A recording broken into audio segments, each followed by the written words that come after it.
Five, four, three, two, one.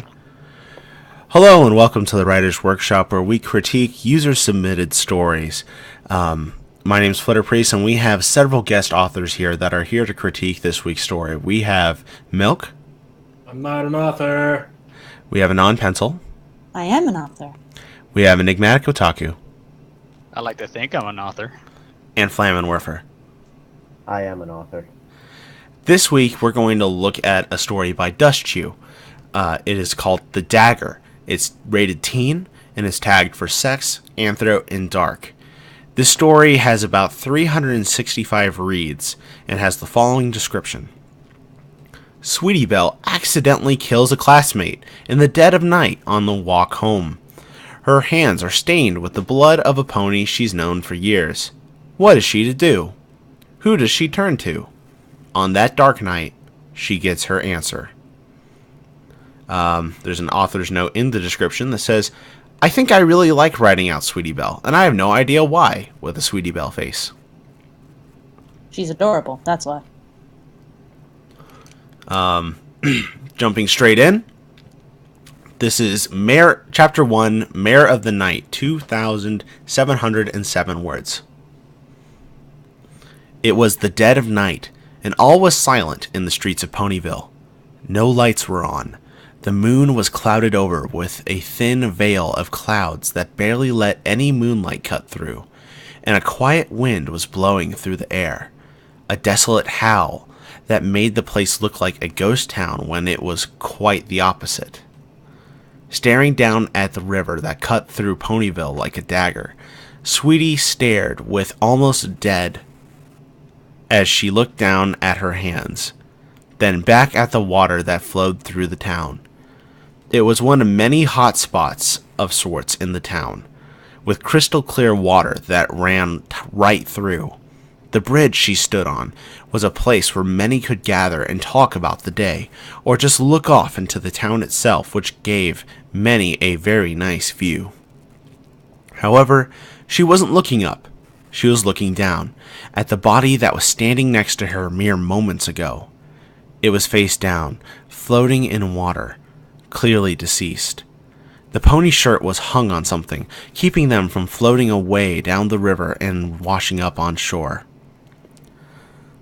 Sweetie's green eyes had lost their normally childish shine, instead replaced with a dull shade of green that wondered how this just happened to her. Her mind turned back to the moments before all this happened. I have to interject. All right. You're gonna pull this Tarantino shit. If you're going to pull this, where you show what has happened and then you go back and show how this has happened. Please do so in a more intentional manner. Especially not minutes ago earlier. Have it like an hour earlier, a day maybe, but not minutes. Yeah, if you're My name's Sweetie Belle, and you're probably wondering how I ended up here. pretty much, just please don't do so. Just show us what happened then. Why show us this and then go back minutes? Just show us what happened. You don't need to do this. Yeah, Okay. if it says a minute earlier, then that has me think that a whole lot is me crammed like in a short action scene or whatever. Yeah, I've got that feeling, but let's see how it goes. Sorry. Minutes earlier. It had been a very rough day for Sweetie and her friends, with a more heavy workload today and Discord causing a bit of a mess. That had been kept in school till the end of the day and the moon was high in the sky. Sweetie and her friends had walked down the road, with the other two splitting off as a colt that joined the Alabaster filly. Sweetie knew the colt's name was Rumble, Thunderlane's younger brother, and a resident troublemaker in the school itself. Just a prankster at heart, but not like Rainbow and Pinky was. His idea of a funny joke was putting a firecracker in someone's locker that was rigged to explode when it was opened, or drawing lewd graffiti on a teacher's desk. He was a troublemaker. Plain, plan, and simple. Sweetie knew he practically got off to hurting others for his own amusement, even if they were sweet and innocent. like poor Dinky, for example. Having been a recent victim of his today, she recalled having met the sweet young filly at school during lunch, and the two were going to study together later on in the day. But the filly had taken a bite into her sandwich and cracked a tooth on something that was in it. As it turned out, Rumble had ended up putting a rock into her sandwich when she wasn't looking, and she had to go to the nurse's office and was excused from the school for the day. Sweetie couldn't see what Scootaloo saw in the colt. "He's a brat," Sweetie thought to herself, hands in her pockets as Rumble trailed behind her. She didn't know why he wasn't taking some other way home. He could have gone with Scootaloo to walk her home. He followed her as they passed by a road, one that led straight to his house. Why is he following me? Sweetie's heart started pounding in her chest, nervousness creeping up on her as she glanced behind her to see Rumble staring at her from behind, though he wasn't looking at the back of her head. "Rumble, why aren't you heading home?" she asked as she stopped crossing the bridge they were on. "Your place is that way," she pointed down the path they both passed. Rumble just grinned at her, hands in his own pockets. "I figured I'd ask you something." "What?" she asked. "Creepo, why couldn't you just ask me earlier instead of following me?" She soon got her answer. "Well, I was thinking. It's just you, me," he looked around, "alone. And I hear there's a little spot under the bridge that a lot of older kids use." He started shifting slightly as his eyes had a devious glint to them. "Under the bridge? What is he?" Her eyes widened. "He can't mean." "We should totally go under there and, he waggled his eyebrows at the younger filly. "Have some fun." He walked closer to her. She just backpedaled. Okay. Pause. He never stated how old they are, did he? No, and pardon me, I need a cough. I'm a little torn by that and the fact that this is anthro, but they keep using the word filly. They also use the word pony. I think they're just like anthropomorphic ponies. So they're humanized in the sense that they're basically big furries. Just imagine them as big furries. They're still ponies, but they are Okay. humanized. I'm not used to a lot of anthro stories, so that's actually really helpful for me.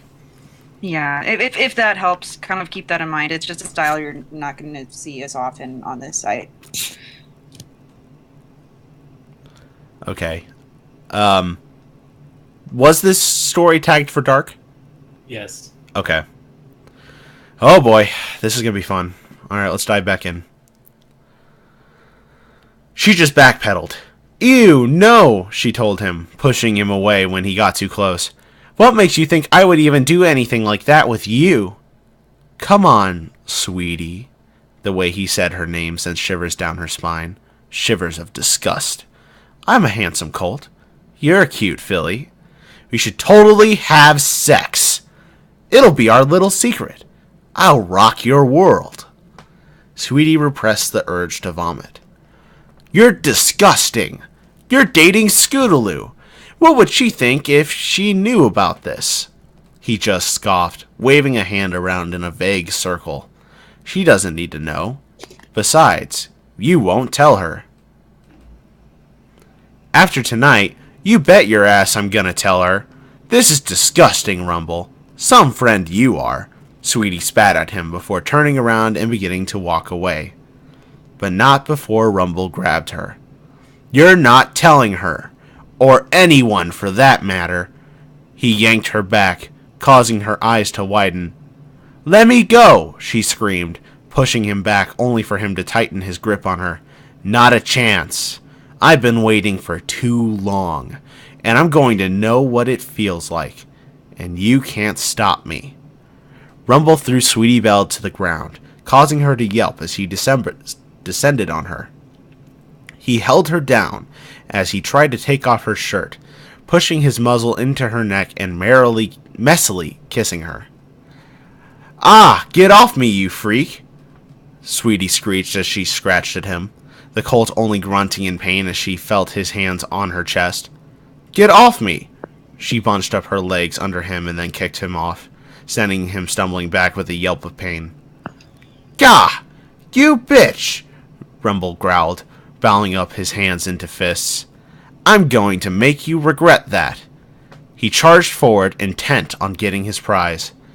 Had Sweeney's horn not buzzed to life and sent a force pulse his way, hitting him right in the head. The force of the magic blast sent him stumbling back further until he hit the edge of the bridge, and then he tumbled over. Wah! If Sweetie had been standing up and looked over, she would have watched Rumble fall down and smack right into a large jagged rock with a sickening crack sound before he fell face down into the water. Now. And here she was now, looking over the edge at her would-be rapist. Blood ran down the current, and blood staining his white shirt and body. He was dead. He had been face down in the water for a good long while as she just stared down, body and mind numb to what had just transpired. I killed him, she thought to herself as fear and shock finally ran through her body. I killed him. Oh, Celestia, what do I do? She panicked, falling onto her knees as panic ran through her mind at light speed.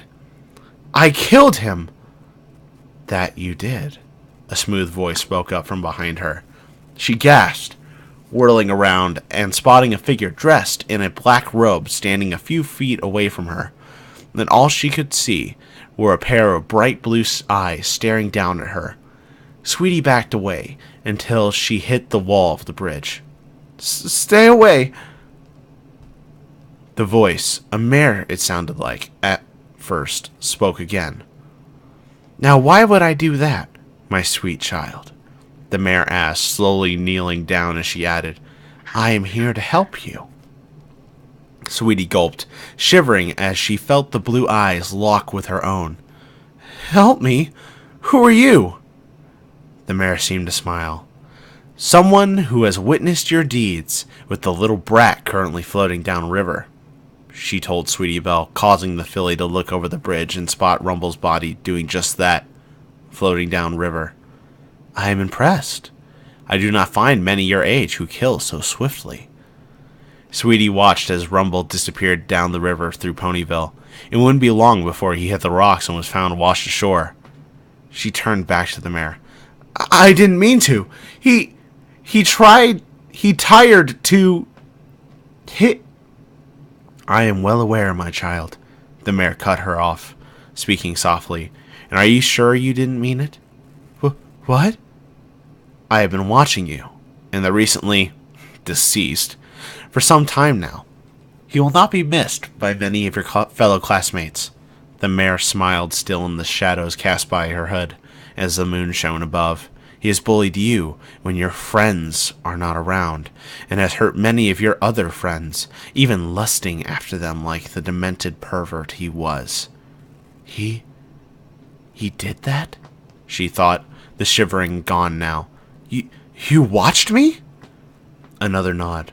For quite some time, child, she said, still smiling. Though now I fear for you. For me? Why? Sweetie looked scared now, wondering what the mare was on about. Well, you did just kill a pony. An innocent, by Equestria standards. What if they find the body? There's evidence on his body even in the water, she told Sweetie, whose eyes went wide from that information. And there's magical residue on his body, which all points to you. Oh no, I'll be grounded for, ever. Sweetie panicked again. What do I do? I don't want to get in trouble. What do I do? Simple. The mare pulled back her hood, revealing a beautiful-faced unicorn mare with crimson red fur and black-tipped ears, her blue eyes a stark contrast to her body's color. Join me. Join you? Sweetie questioned, fear and curiosity in her eyes. What was this mare going on about?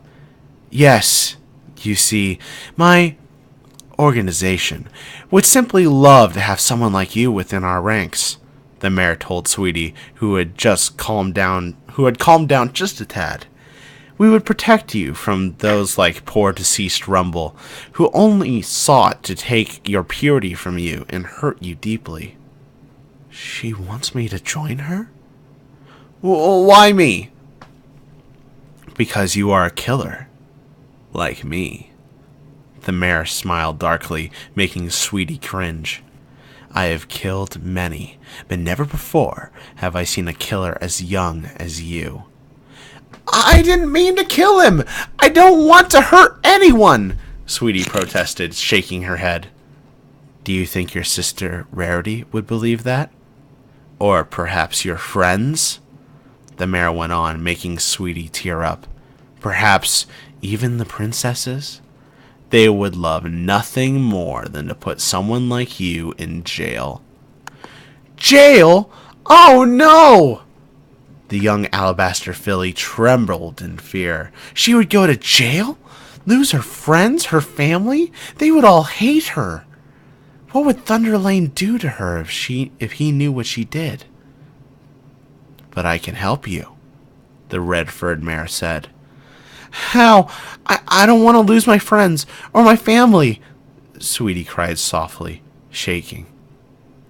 Smiling softly, the mare put a gentle hand on Sweetie's shoulder before helping the filly stand. She then turned Sweetie around to look where the body was, and she saw two bonies clad in dark black and red armor holding the corpse of Rumble. Join me. Take up the mantle of the Dark Brotherhood, and all the evidence of your first blood shall be erased. He shall become nothing more than a missing corpse. Someone no one will ever find for as long as you live. Sweetie looked at the two ponies, then the body of Rumble with fear. Join you? The mare nodded. Yes, that is all you have to do. You'll still live a happy life in Ponyville, of course, but there may come a time when I will call upon you to serve the Brotherhood. Sweetie thought for the longest time, shaking as she stared at them. She could either say no, and they let the body stay and she gets caught, possibly getting caught and sent to jail, losing her friends and family in the process because he tried to hurt her. Would they even believe me if I told them he tried to hurt me? Or she could join the mysterious and murderous Dark Brotherhood, doing who knows what for them, but they would dispose of the body, ensuring she would live her happy life in Ponyville. She made her decision. I don't want to lose my family, or my friends. She bowed her head, trembling with tears. It wasn't long before she heard the sound of a unicorn teleporting away, and she saw the two were gone, along with Rumble. She felt a pair of arms wrap around her, hugging her tightly. It was a small comfort, considering what was hugging her. Do not fret, my child. This will all be behind you soon enough. The mare pulled away to kneel down and cup Sweetie's chin, lifting it up so she could look into her eyes. Now go home, and may the darkness protect you. With that said, the mare stood up and walked away. Sweetie watched her go, sniffing before she turned to look down into the water. The blood was gone, any signs of Rumble missing in action, as if he wasn't there to begin with. With nothing left to do in this situation, she quickly ran home so she could try and forget this ever happened. Upon arriving home, she found Rarity was already asleep, so she ventured to her own room before going inside and locking the door and covering her face with her hands. I just killed a pony. She couldn't believe this had happened to her, and to Scootaloot's cult friend of all ponies. She never wanted to hurt him. She just wanted him to back off. But he wouldn't. Now he's dead, and gone without a trace, never to be seen again. With a heavy sigh, she turned towards her bed, and mysteriously enough she saw a box with neatly made sheets. It was small, not more than 3/4 of an inch long, and when she went over to it, before looking at the ribbon placed on it, and then opening up, her eyes went wide as she saw the polished blade of a dagger inside, a curved and serrated 7-inch blade with a dark finish and dark red and black handle. She picked it up, noticing a sheath inside as well as a note, which she picked up. Upon opening it, she saw a black hand on the paper, as well as the words, "Welcome to the Dark Brotherhood, Murderer." Author's note. Could this be the beginning of a series? Or will this forever be a one-shot I'll never continue? Who knows? Thanks for reading, and Dark Brotherhood for the win. So that's the story. And I can already see that our guests have been taking notes.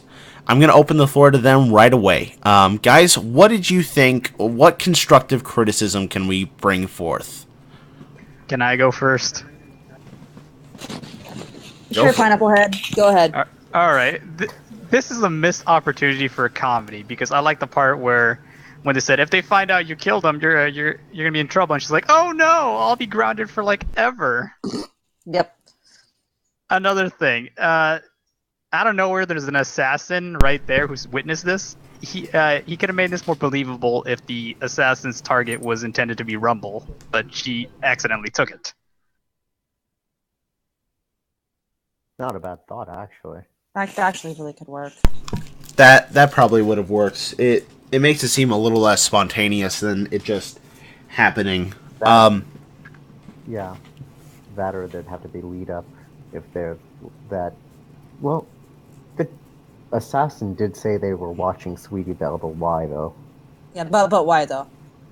True. Exactly, which is one thing I really want to scream, and then I'll leave off because this is really the only thing I want to do. Where the fuck is my crossover tag? It's true. This is a crossover. This is Dark Brotherhood from Skyrim, and it's really important information. I'm not gonna lie. Once we started talking about the Brotherhood, I was watching our little notes area just explode. The Dark Brotherhood is a very commonly used trope on FimFiction. A lot of people really like it, and that's fine. I don't feel like this treaded any new ground, to be honest. No. It feels like just like all the other ones. actually when there was a woman in a black robe and she said, "Oh, I'm in the organization." The first thing that came to mind was, "Is this Organization 13?" Oh gosh. There's so many dark robed organizations. She could be like, be a Freemason. Like, you don't know. Okay. No, please crossover tag. Please crossover tag. Please crossover tag. Thank you. Yeah. One last thing from me. Go ahead. What level of anthro is this? Because if Rumble had wings, why didn't he just fly away? Okay, you have to understand. Well, Rumble's also, dead. But you have to understand, imagine these as giant furries. Like, they are colored like ponies. They have hands and feet. Maybe they have feet. Maybe they have hooves on their feet, too. They have horns and little wings. Like, the wings may not work as usual. Like, furry logic dictates that really you just have an animal who is completely anthropomorphized to the point where they are a human. So, that's what we've got here. There's not that much of a problem compared to the rest of this story. The story has so many issues that is just that's a drop in the ocean. That's really not that important. There's no instance of the word hoof or hooves in here. I feel like there's a lot of ways we could have gotten to this point without the need of having to use so many dark things. Like, I understand in some ways we wanted to justify the murder of Rumble, but I feel like there's a lot of ways we could have done it without him, like, I don't know. I feel like the attempted rape in this is unnecessary. I feel like it's dark for the sake of being dark rather than... It's a plot device. It's literally the entire reason he dies is because he attempted to rape and Sweetie overextended magic, which is the reason she got into the Brotherhood. It's a plot device for a terrible plot. It's an excuse. Like, oh, it's okay that she killed somebody then. Yeah. Because when people think, what's a reasonable justification for murder, there are not very many things to choose from besides self-defense and because he's a rapist dick.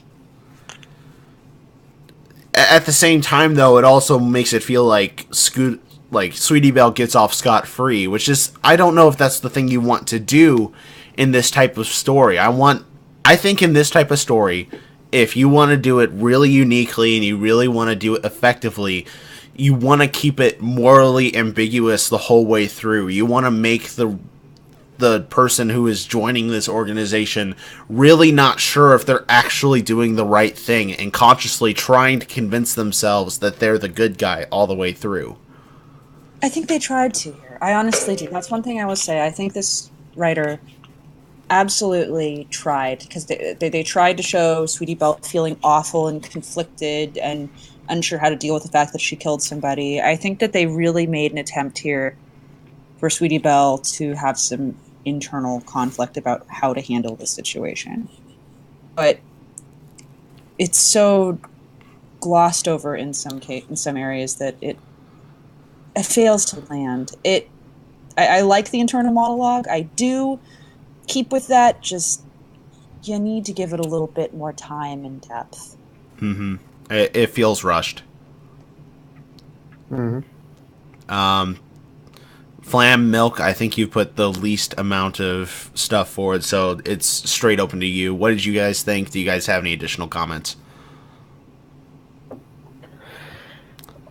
Honestly, like, the story itself was written fine. Like, I had no qualms with grammar, sentence structure, any of the stuff that could really so easily break a good storyline. Mm-hmm. It's just, yeah, I personally felt that nothing new was essentially brought to the table. In one set, like, echoing Milk's and Priest's sentiment, or everyone's actually, the, like, I don't know where the Dark Brotherhood trope began. I don't know if there's a legit OG story of where it started. No idea. But it can still be used, but it would have to be a differentiator. One thing that kind of irked me was that it's just called the Dark Brotherhood. Not, I would have expected it to have like a more cryptic name about it. I think that would have made the delivery a little bit better and a little bit more.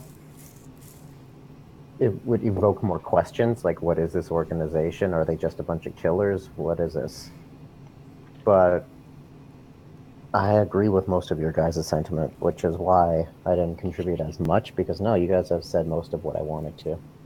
So, yeah, I mean, it's written fine, I like that, but overall, it's just more of, I have no opinion one way or the other on it. It didn't make me go, wow, and it did make me go, wow, this is shit. So, that's my 2 cents. Yeah. Milk, do you have anything else? Nope. Okay. Then the final thing I'll say before we sign off here, Dustchu, I would definitely recommend that you, before you post something up online, I really recommend that you go through and say your story aloud. Say it out loud to yourself, the same way that I said it here into a microphone before you post it. There are a lot of little word confusions, like spelling through as the wrong version of through in one place, or goodness, there were a few just little mistakes here and there that I think you would have caught if you read it out loud as opposed to just using a spell check. But it's formatted fine. I can tell. Indent. Go ahead, Pencil. I said indent. That's all. Done. Yeah, I like indents. Please indent. But that's personal stuff. Keep writing, because I think you're heading in the right direction. I would encourage you to try and come up with something that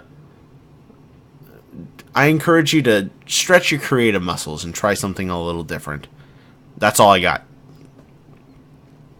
So, thank you everyone for listening to this episode of the Writer's Workshop. See you next time.